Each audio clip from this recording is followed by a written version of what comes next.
Brandon here from ThirstGym.com, and today we're talking about an exercise called the Standing Rack Pec Stretch. All right, for this exercise and drill, you're going to need a power rack or 2 poles that you can hold on to.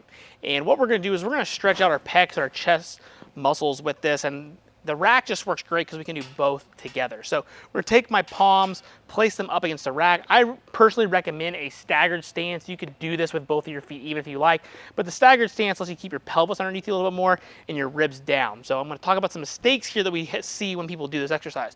But we're going to take my palms, hold on to the rack, and now I'm just going to take my body weight in that staggered stance and lean forward until I start to feel that stretch across my chest and my pecs here.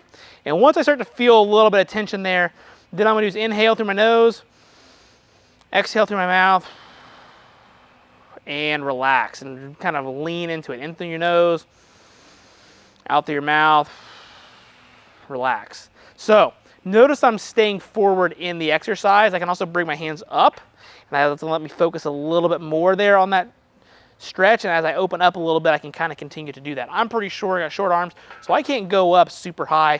Usually somewhere around shoulder level is good. You don't want to necessarily do them all the way down here as well. You're not going to get as much from it. Now, the mistakes I talked about that people make with this kind of stretching is that they're going to extend through their upper back, through their T-spine, and they're not getting as much chest and pec stretch as they think they are. Well, if we take our ribs and bring our ribs down, kind of why I like that staggered stance, exhale, or inhale, exhale, lean into it, keep my ribs down, I'm going to feel that much more. I'm going to keep my trunk in unison as I go to do this exercise. You can switch legs if you want. That's personally up to you. But I like this drill because, again, it's going to help open up the anterior part of the chest wall. So if we see those people that are like really rounded forward, you know, and they kind of just look like they're divoted in, we need to get some air expansion into that chest wall. So by opening them up here and then keeping everything stacked and then getting that inhale and that exhale, we can open up that chest wall through this stretch. This also works great if you happen to try to get your hands back behind that squat bar.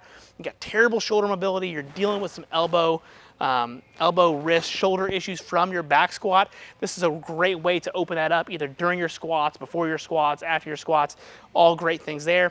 I personally also like to pair this with my upper body pressing exercise like a bench press, overhead press, chin-ups, lat pull-downs. Heavier compound exercise as a filler to open up that anterior chest wall and really get a nice quality loaded stretch to improve that mobility. Now, for doing this, I recommend doing this in 2 ways. One, you can just do holding it for time and just kind of hanging out and vegging out there, in which case I recommend anywhere from 20 to 30 seconds per hold. Or you can do it through breath cycles, which is my preferred method to do this. And I talked about big breath in through the nose, out through the mouth. The breaths I like because, one, we can focus on good quality breathing mechanics and we can continue to lean in there, where if I just tell you time, you're probably just going to hang out here, not really pay attention to your breathing. But if I program or recommend breathing in through your nose, out through your mouth, you're usually going to relax and tone down and get more from the exercise by focusing on those breaths. So if you're doing breaths, I recommend 3 to 5 good quality breath cycles or 20 to 30 seconds. The breath cycles will generally, you'll find, take longer, but again, that's because you're focusing on good quality breaths. Each breath is approximately 8 seconds.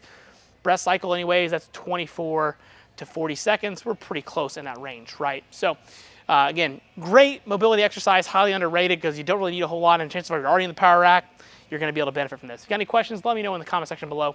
Thanks. Have a great day.